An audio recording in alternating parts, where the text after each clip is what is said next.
Assalamu alaikum everyone. This is Sidra Iqbal here, Curator Raabta, a forum of public diplomacy that has been initiated by the Serena Hotels. Since you know, we have gone digital and our conversations of perspective have been receiving an overwhelming response from all of you. We try to engage with policy influencers, business leaders, the movers and shakers with the right insight to sort of guide us through this time of uncertainty. We don't know what the next step will be like, but that's no reason to be pessimistic about it. There's so much to look forward to. There's so much positivity to transform into. And we have our speaker today, the person I'll be conversing with, is someone I've always seen in that bright light of optimism. I've known him for over a decade now, and he's transformed organizations. He's transformed millions of lives. He's one of the best known speakers from Pakistan, engages on a number of international platforms with us. One of the finest organizational development consultants of Pakistan. We have with us Mr. Farhad Karamally. Assalamu alaikum, Farhad. Assalamu alaikum, Sidra. Thank you very much for this opportunity. I think it is in moments like these that just fuel in and bring in a lot of energy and positivity around me by default. So thank you very much. It's such a pleasure to have you here. I know that in the most proverbial sense of the way, you set the stage on fire. But are you missing the stage these days? You know, what's very interesting is many people think that I would possibly be missing all the travels and everything. I think I adjusted to it very quickly. I think since from the 18th of March, I flew in from Lahore on 17th. 18th March onwards, I went to the office and then I've been at home. I was at home till 17th April. And I did not feel anything. Yes, there are occasional moments when I think when I peep into my wallet and I see my frequent flyer cards or I see the apps on my mobile and then I realize, damn, I just hope they don't cancel my points or they don't lower down my tier. But other than that, it's all pretty cool. I was thinking about that. I did another, a capsule-sized report on the airline industry and how it's struggling. And the first person who came to mind was you, because you're a frequent flyer like me and probably a platinum tier holder with all the frequent flying cards. How is it affecting you when you say that you're not really missing the airplane, being homebound and doing things digitally? How did the transition and transformation happen for you? Were you open to it, or did you have a bit of resistance? I think it's wonderful that you brought out the point of resistance, because I think there was no resistance at all. It was a reality. It is right in front of us. And I think any moment spent at that time whining, cribbing would have taken away the time that was actually spent on creating new opportunities for us. And I think that's something that worked out for us as well. Now, if you ask me, was I very clear as a team within my organization also, were we very clear of how it would turn out? I would be bragging if I said, yes, definitely, no issues. But in all reality, the only thing that we did have is belief. We had the belief we had to do something different. And I think we did three things which actually helped us out significantly. And perhaps that is why we didn't realize that we're homebound or there are changes. We did three things. A, we started challenging all the assumptions that we've generally had. And this is something that now that we have done it, and now we're also recommending it to our clients and other people. First thing we did is we challenged all the assumptions that we have, that this is how things are done. So we're not going to rely on any more on people saying this is how things are done. So anything that we even have been doing, this is our way of doing it. I think the first thing that we did was to challenge that. Second thing that we looked at was implementing ideas immediately. I call this the I cube. So whatever we did, ideas had to be implemented. There was no time to waste. Interestingly enough, and this is in retrospect, had we spent time brewing on the idea, thought about it, thought of the right channels, perhaps you would have allowed the negativity and the challenges and the noise around us to creep into and become our voice. I think so. That's another thing that we did. So we did not spend time doing too much analysis. And this is what I've been recommending people. Don't worry about the protocols at this point. If it makes sense, do it. Look for alliances. If I may probe you a little more about that, do you think that you were pushing people for speed and getting them into action because the cost of inaction would have been much greater? I mean, was that the tip-off? I think that was definitely the tip-off. So the first meeting that the 18th March, I went to the office and the conversation we had with the team was that, listen, we really need to decide to move forward. Now it's our choice. And the only choice that people have is right now is to move forward. So we are not going to sit and crib and complain and we'll not start whining. If you're there to win, we will do it. We were also aware of the fact that let's not be too romantic about it. It is not going to finish by 30th of April. It will not finish by 31st of May. As a matter of fact, the date that we had in mind was 30th June. Very soon that now became 31st of July. And I think this is just being realistic in our minds. We are no way complaining that we are stuck till 31st of July, but we don't want to go into celebrating or making preparations too soon just to realize that it's not opening. As a matter of fact, we are already planning up to December 2020. But Farhad, what is preparedness for you? What is planning for you? I mean, a lot of people, when they're reading the crisis at hand and how things have come to a complete screeching halt, they say planning is needless. I mean, it's useless because you plan and then some life throws you a curveball. So when you say that you're planning and you're preparing, what does that mean as an organization and also as an individual? I think as an organization, it actually means creating a sense of direction. What I mean by planning is not that we'll meet up every Monday morning and do things. It's not getting into the nitty-gritties of things. However, what we are looking at is more long-term in terms of what would actually create impact. I'll give you an example. Many people have started going online, and most of the conversations revolve around COVID and coronavirus and how depressive the environment is. Interestingly enough, if you're looking at us, we've not really promoted anything like that. And in fact, it's what's very interesting is even the clients that I'm working with, they're saying that our why hasn't changed. The only thing that has changed is the how. So let's focus on the how. So why are we so bogged down? What's going to happen? Listen to you. You make a plan, but don't make a plan right for now. Anything that you invest in right now, if it's a good thing, let's just say companies invest in e-commerce. If you're doing it, don't do it only because you're stuck in it right now. Then have it as part of your strategy. So if you're giving it a brand name, if you're giving it a structure, think at least in those terms. It may not happen. So this is what happens in design thinking. There's a human-centered approach. Do prototypes. I think this is the best time to do prototypes. Even the customers would understand this is a prototype. Absolutely. I want to, underline this again because a lot of people had been asking me, and you're probably all my speakers, all my guests have resonated with the same thought that it's not about, we're not seeing it as this major adversity. We're still going on trying to, look at it as the external environment. But for us, there is that attachment to the way we know life to be. Like your first thing when you said that, okay, we're not going to get stuck, is perhaps feeling very detached that, yes, I have the flexibility to move in another direction. Not everybody has that luxury. So how do you become detached and flexible? I think what's happened is in this time in particular, I was speaking to somebody yesterday. And one of the conversations that come out is we need to understand that it has really not affected everybody the same way. Yes. So, while it's the same situation, it has affected everybody very differently. So, an FMCG is affected very differently from the way an essential service organization has been affected, would be very different from how the airline, the aviation industry is affected. It's very different from others.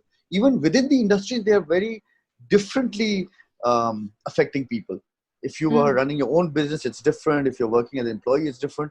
I think it requires people to look at their situation. So, while you're hearing a lot of noise, and that's what I'm saying, we listening to a lot of noise. Take a moment every day, listen to what your voice is saying. Now that voice is contextualized to your need.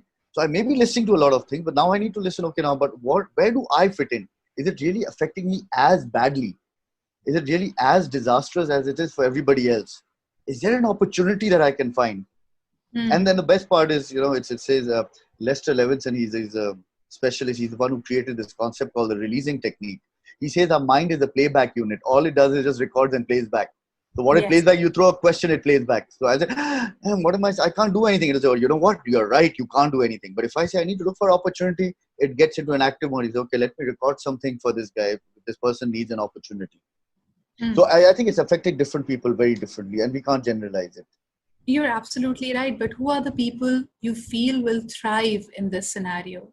What is the personality trait of this person who's looking for opportunities? Because just like you mentioned, maybe people use this as the perfect excuse to not do anything. Yes, I think you hit the nail on the head when it says perfect excuse, but that's the easiest way to live life. I can't help it. What can I do? Let's wait and see what will happen. One thing is definite, wait and see really won't help. Something needs to be done. If nothing else, go out, do exercise, do something so that you have a fresh mind. You see that I think the personality trait that you said, what is important? I would actually say you need to free up your mind from problems, which is there. So you see a problem, think of a solution and try coming up with it. Don't pressurize yourself. Give yourself a space.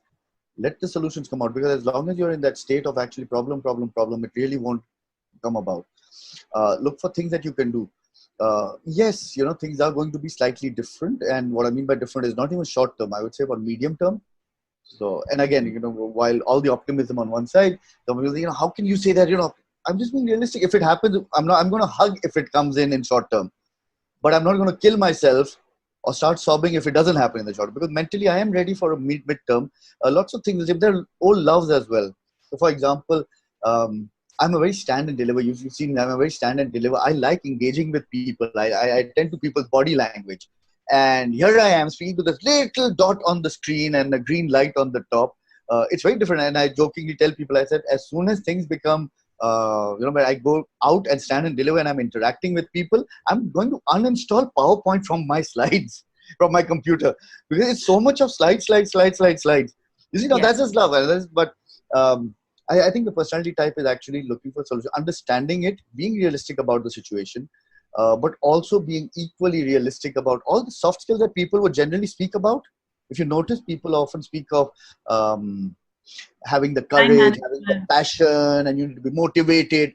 This, I think, is the real test of the metal. Let's stuff it all. You are absolutely right. Balki, if I look at it from a slightly different angle, this COVID-19, the quarantines, the confinement, it has left all of us feeling very raw. Our titles are stripped away, our routine is stripped away, life as we knew it is very different. So anything that was distracting us from our real issues has been taken away. So now we are focused on whatever has been the problem. Do you feel that that's the reason why a lot of people are feeling anxious, because they had a good set of distractions going, things that they could sort of get lost in and not have to worry about the real problems? Now they are Yes. face to face with the problem, so what will they do? Yes, I think that's what, and it's changing again. So it's not something which is very stagnant. It was the first 1 week was a shock to everybody. So we realized, we also gave clients our time. We said, you know what, settle down.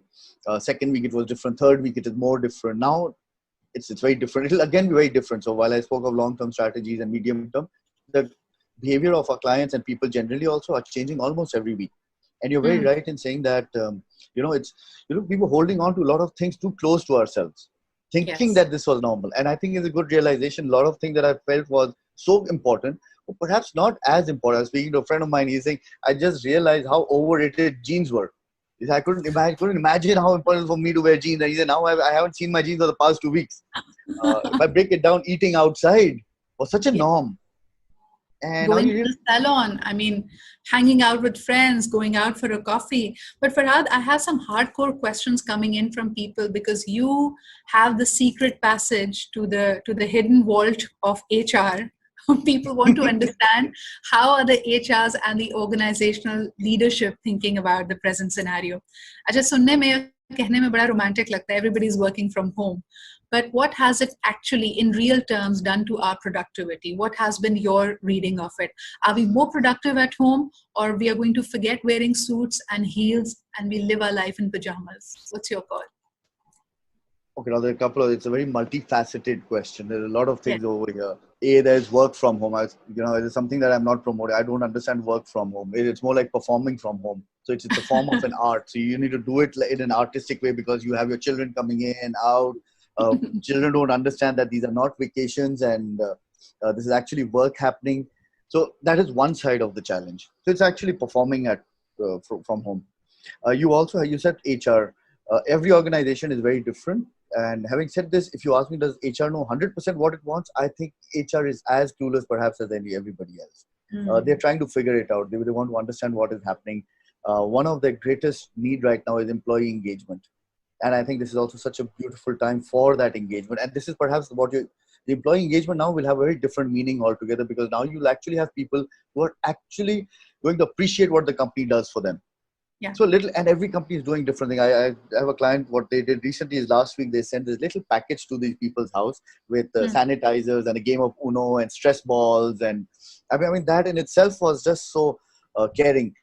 A lot of companies, what they want is to get them to do a session. Now, when they ask me to get them to do a session, my immediate question: how many hours are they spending on the screen while they're working from home? Some companies they're like Zoom whiplashing people. So it's like, so every morning 9:30 you need to keep your Zoom open, and then you keep it open till the working hours are there, which is ridiculous. That's I exactly think what that, I was getting at. I mean, when you talk about whiplashing, I also wonder how is it spanning across organizations? I mean, we're not just talking about managers, we're not just talking about people who have to prepare presentations, take some calls, and are okay working on the laptop.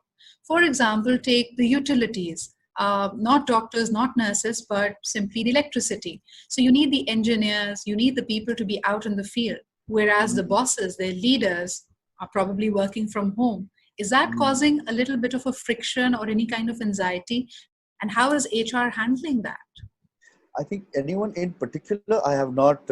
I think it would. On the face of it, it would. But if you ask me if there's any one of my clients that I've seen them doing, I don't. I haven't come. I have come across, however, people, CEOs, country heads, senior leadership team members, going out into the market every single day, meeting with their team members.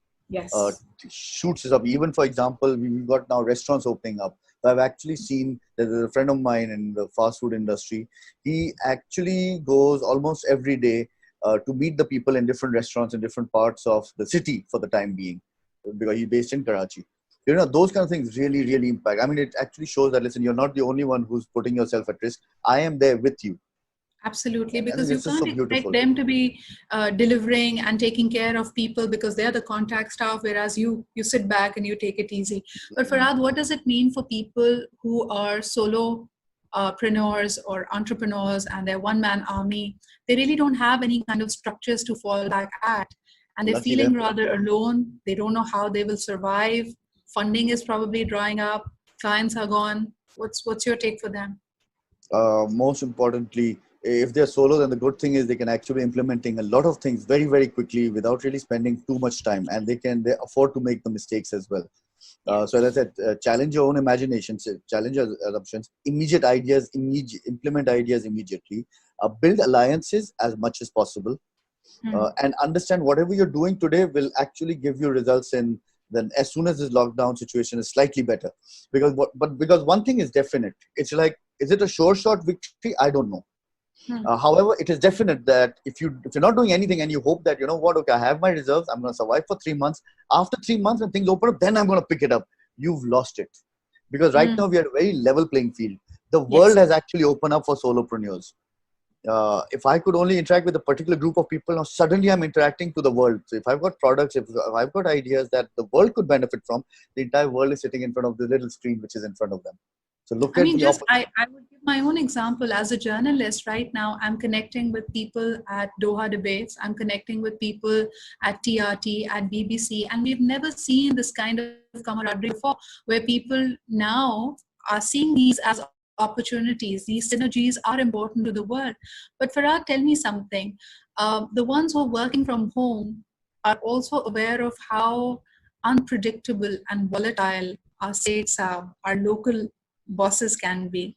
So they also worry that right now, if I'm not seen at the organization, if I'm not seen braving COVID 19 in the trenches, then probably a month down the line, 15 days down the line, I'll be saying goodbye to my job. That's a very real fear for a lot of people. What's your response to that? I think you very rightly said it's a fear. And Hmm. somebody said long time back, fear stands for false evidence appearing real. Ah, Because, and again, as I said, if you don't do any, I was speaking to somebody who's working in a bank, and you're actually thinking, you know what, I'm very scared. What should I do? And I'm going to lose my job. I'm going to lose my job. And this, by the way, is not the first time he's had those attacks on him. hmm. This time, I think, is more genuine. So my response to him was very clear. I said, listen, one thing is pretty evident. If you don't do anything, you are definitely out. Yes. However, if you have taken initiatives and you become a core part of a particular initiative, which adds value to the organization, people would actually think twice before letting you, because now you're part of the core system. You're Hmm. not merely a cog in the wheel with a lot of other cogs around. So you need to create those opportunities, and perhaps these are best times to look for those opportunities that you could help your organization move forward. Give them your support to the best of your ability, and maybe even. And I've also seen people, for example, some places there have been redundancies because of lack of liquidity, and liquidity is a challenge. It's a global challenge right now. People also understand, and for example, sometimes some people have been laid off and saying, you know what, if you get the opportunity, we'll call you back. A very big textile industry, they've been paying their people salaries for the past 2 months. I'll not take the name. uh, they said, if next month we don't do sales, then we are not giving you salary. And they've been very upfront about it. But I did not feel that negativity, that venom in people, Yes. because they understand it is a hard reality. Now, what should those people be doing? If you feel that you're going to lose out on it, look for opportunities today and don't look for a job versus another job. In Dubai, for example, I found out in UAE, there have been a lot of, recently, there have been a lot of licenses given to startups to females, because most of the people applying are females. And that again, if you notice, even over here, interestingly, before even the home delivery and the restaurants opened up, we found a lot of these new names opening up, people selling from home and curries and tikkas and things. These are people who want to do something. That's where the importance of putting your muscle into action is. Well, I You think can just change things. like COVID-19 has corrected so many things, like our travel, our pollution. You know what we were doing to the ozone was absolutely deplorable. As a But what matter it of has fact, I done is think it's made like a universal intervention. And likewise, if you have more female and more women entrepreneurs coming in, I think that's going to correct the curve. What we've been trying yes, to do forever, the equality, the inclusiveness is coming. yes, But it'll all happen by itself. And who businesses by had an advantage yes. age wise? I want to draw on a few parallels age Okay. wise, because people who are just starting out, fresh out of college, 25, or late 20s, are they at an advantage right now? Or people in their 40s who are at the prime of their careers, are they at an advantage age wise? Who do you think will make the most of this present scenario? I think it's probably a blend of both. And I'll tell you why blend of both. Uh, People in, let's say, their 45, 50s, they have a lot of resilience that they could tap into if they choose to. Okay. So they'll be a little calm. They'll be, I don't need to react. I need to think it through. It has happened, and there'll be different recessions that they've seen. Maybe not as bad as this one, but they've seen recessions. If they have learned how to come out of that, so they could draw on their own experiences and insights and understand that, listen, you know what? I've handled these things. I've come out of it. But they do need to be flexible. And if you're looking at the youth of today, I think it's a new thing for them. They probably never have experienced anything like this, which will give them great strength for the future. I think they're at an advantage because they could actually be more flexible. However, in order to being that flexible, it depends what are they listening to. If they're Yeah. listening to the pseudo intellectuals and experts who say how the economic depression is round the corner and it will finish the world off and there's really no hope and it's going to be a disaster 100% for everybody, if that's the noise that's going in, it's really not going to help anybody. Then age really is irrespective, Raj, remember because back in 2008 and 2009 when the global recession came in, recession. and I remember we had this chat at that time how the managers, the business leaders from Asia, from South Asia, Pakistan, India in particular, had shown much more resilience because they had seen adversity, they had seen volatile markets. So they had that muscle already strong and they were able to push through. What do you think this new breed of business leaders and professionals will be like, who have experienced such a big change, such a transformational event? Mm. I think the people who come out like victors out of the whole thing would their inspiration level and motivation level would be right up there, and nothing is going to stop them in the near future. So they'll be on a roll without doubt, because if they can come Right. out of this situation or they can do things in this scenario, it adds to that muscle. It's like a muscle building exercise. Then there'll be people who just survive it through and just make it through this. For them, I think maybe, and I may be wrong, I think there'll probably be a little bit of cautiousness, a very high level of cautiousness. They will look for more um, stability. So the Mm. requirement would be more stability. They would think twice if they want to take loan, because right now there's also this challenge of liquidity versus solvency, and there are issues. So they'll actually think twice whether before taking a loan. They'll focus more on the cash. Right. Cash is king at the moment. So somebody who does an average job would probably be over there. That, So that's very interesting that sorry. you bring up, because do you think even businesses will shift from having bigger profit margins to being more stable? I think stability will start ranking higher for them. This is a prediction for a lot of people. But other than the organizations, what does it mean for people? Like, how will it affect our spending behavior? Will we save more? Will we look at wealth very differently? Will we look at wealth management very differently? In Pakistan, one of the favorite ways people want to save is either invest in a property, have like a bit of gold here and there. Will that still continue to be popular, or do you think there'll be new things coming on? I'd actually be open to everything. For example, there's a friend of mine. He's invested. I was speaking to him, and he said March 2020 was maximum number of new players into the market in Karachi Stock Exchange. So Yes. people were not part of it. That means they have the money, and now somebody wants to do something. It's such a useful. So it actually shows that people are coming forward. They will be looking for opportunities. How long they stick around or no, I don't know. For example, I also went into the stock exchange after about 8 years. So I was not into stock exchange and something ill-advised. Also, I work on speculation. But so it's like people want to do something that they want to, but they may not stick to it. Our spending behaviors will probably change because as a result of this, not only individuals, even organizations. Organizations have identified the inefficiencies.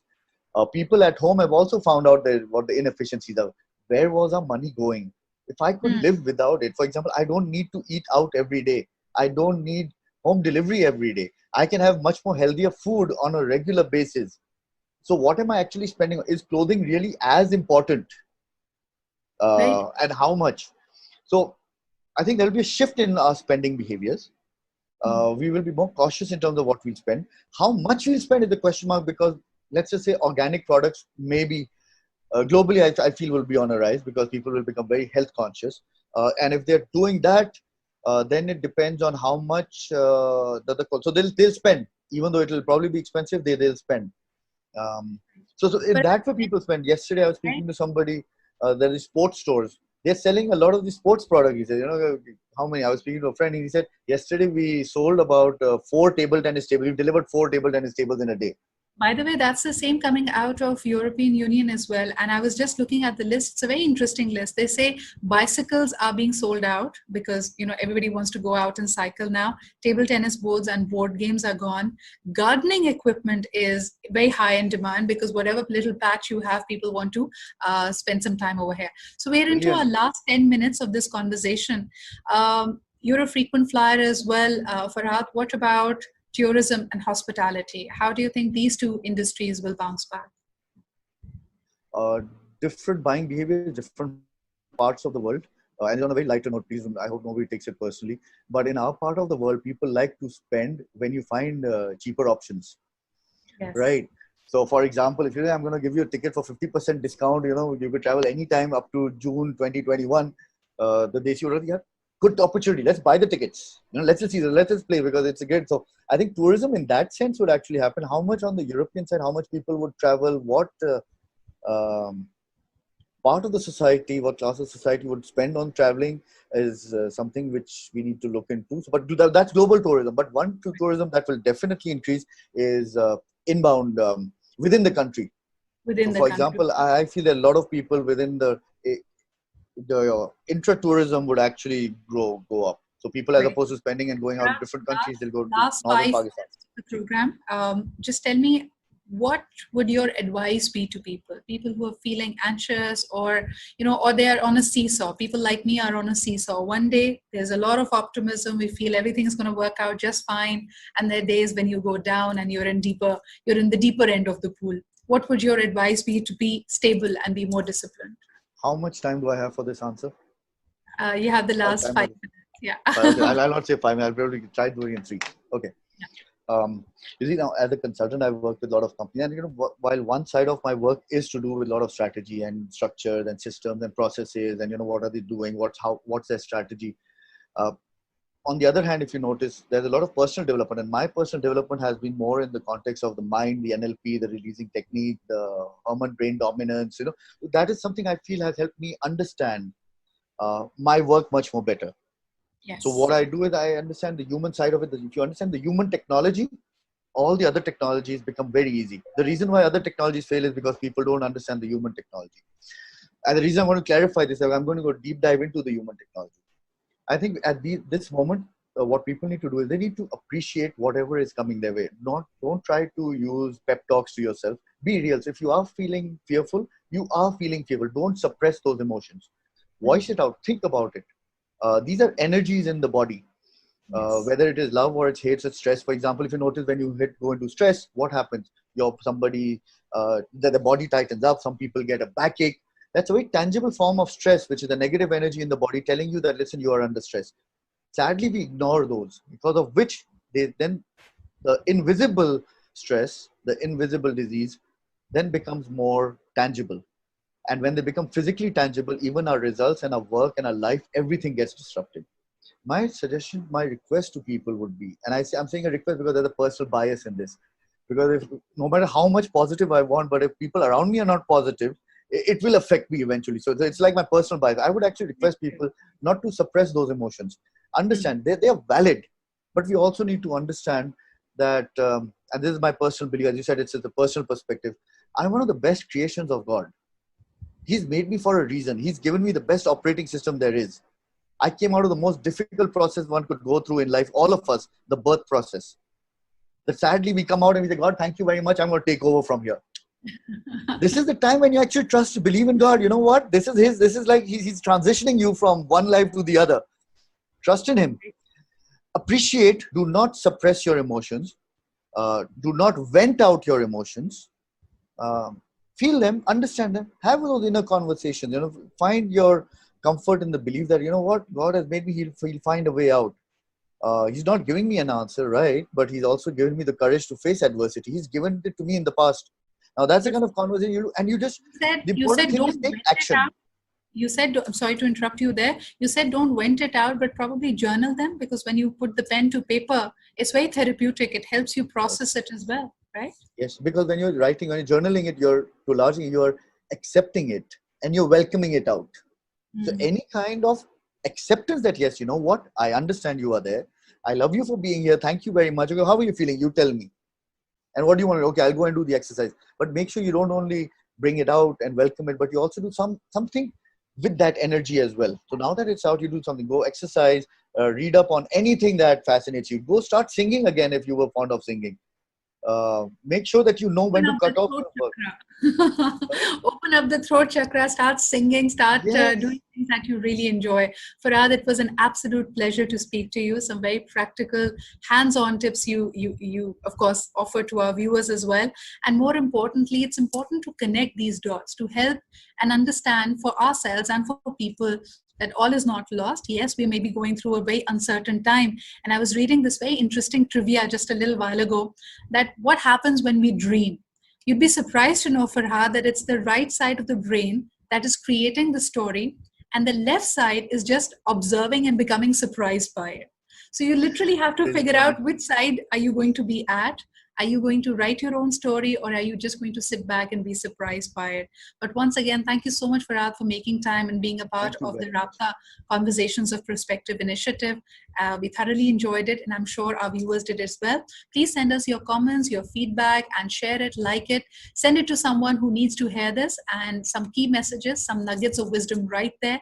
Until next time, take very good care of yourself, and I'll see you very soon with another Raabta Conversation.